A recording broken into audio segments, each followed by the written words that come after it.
Hey everybody, thanks for stopping by as always. So this footage is already getting to be a couple of weeks old. I just haven't found time to get around to making this video, but I recently went to the Times Colonist book drive here in Victoria, BC, and it is world class. It was amazing. So that's what we're talking about today. I just wanted to share it with you guys, show you what it's like.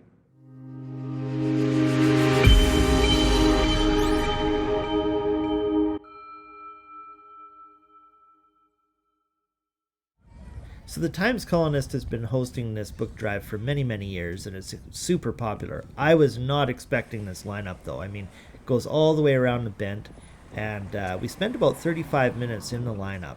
Now you'll see there that it goes all the way up to the last black car you can see, and then goes to the right.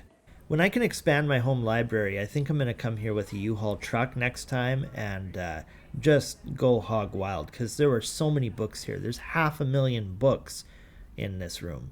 Let's give you a little lay of the land here first though, alright? Hey guys, so we kind of entered in through here, and then most of my footage sort of covers this area right here, because I didn't have much time, just sort of covered the peripheries a little bit. I spent a little bit of time in the sciences here, and then I would say most of my time was spent in history, geography, and politics. I spent another little while in literature and poetry, and then basically wrapped up in here where all those box sets are and collectibles and things like that. And then yeah, we paid here, and that's where we left. You'll have to excuse how shaky and non-specific this video is. Toward the end, I'll walk you through what I bought, but if I were to focus in on every title here, I mean, I would be here all weekend. It's just crazy. The magnitude of books in this room is really deceptive, because all you see is basically 400, I think it's around 400 tables. Absolutely jam-packed with books, you know, one on top of the other, kind of like you see there. But then you look underneath and you've got another 2/3 worth of books underneath the tables. So let's talk about pricing for a moment. This isn't the cheapest way of getting books. I'll tell you how to get the cheapest books in a moment, at least as far as I'm aware. But the prices here are $1 for children's books and pocket books, $2 for soft covers, and $3 for hard covers. And they accept debit, credit, and all that sort of thing. The cheapest way of getting books is to go to, we have what's called Friends of the Library sale here in Victoria. All the public libraries, they get rid of old issues and things like that.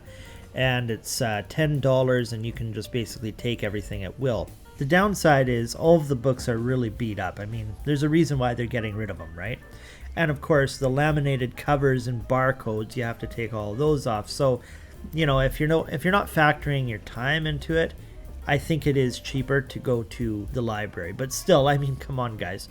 $3 maximum for these books, like you just can't beat that. Another thing I really admire about this cause, and this is directly from timescolonist.com, they say all the proceeds, that's a total of $6 million since the first Times Colonist book sale in 1998, goes to literacy on Vancouver Island.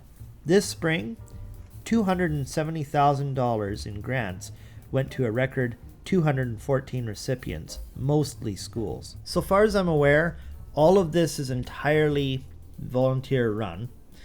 And I was asking one of them, you know, do you sell through absolutely every one of these books? And he said, well, technically yes, but not on the days that it's open to the public. He says we might work through about half of these books, and then on the day following, teachers and representatives of nonprofits can take away as many leftover books as they like for free from 8 in the morning until 4 in the evening. And then from there, they sell it by weight on pallets, I imagine, to dealers and booksellers and so on. I really wish that I had more time to explore this and well, actually bring like a truck and just load up on these. There are sets in here that I've seen sell at a used bookstore for like $200-300, the entire set complete. Some of it is pretty stodgy stuff, of course, you know, like law books and dictionaries and atlases and encyclopedias, or, you know, the minutes of senatorial debate and things like that.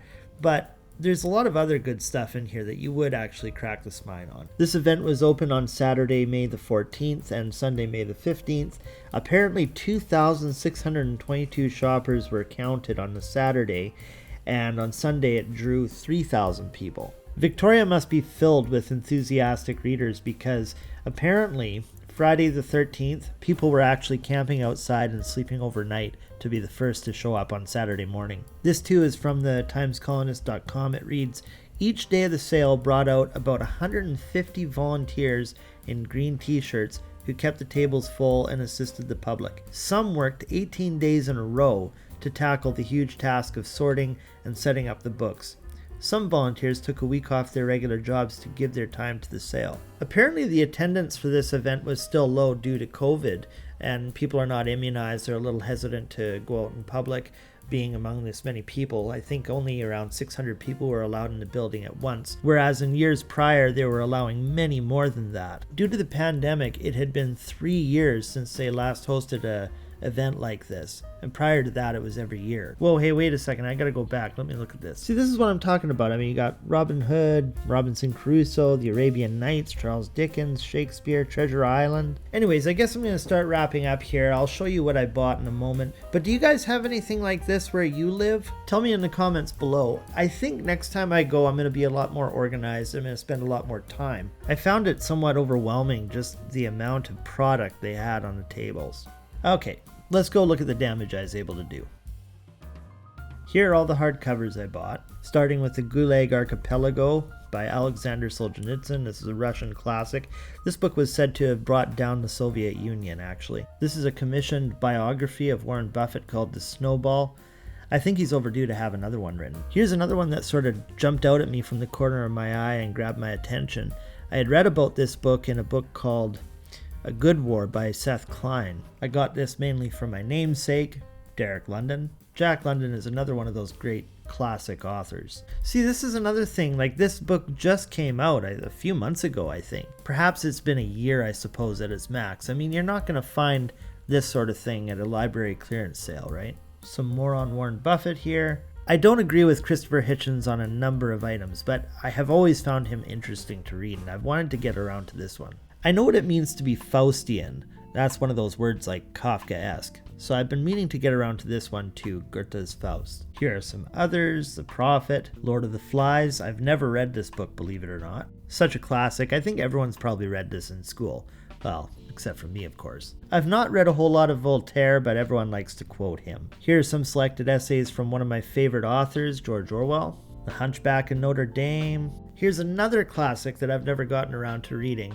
And I had to laugh because, have you guys ever seen that movie with Mel Gibson in it? The Conspiracy Theorist, I think it was called.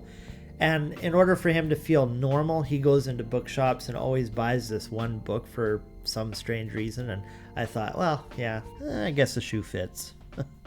Another thing I really love about buying used books is every now and then you'll buy something that has like a bookmark with some silly note on it, a plane ticket, or you'll find something like this with a postcard being used as a bookmark, and you just see really neat little comments in there, and I don't know, it just makes me think of what that person's lifestyle was like, you know? And don't kid yourself, sometimes you'll even find money. My fiance got some books too, which brought us up to a grand total of $36. Not too bad considering I looked like this walking out the door. Nerd! Hey everyone, I hope you liked this video. If you want more like the one you just watched, click the suggested video on this screen. Make sure you subscribe, and to connect with me on my other platforms, my handles are linked below in the description, alright? Take care, peeps. Till next time.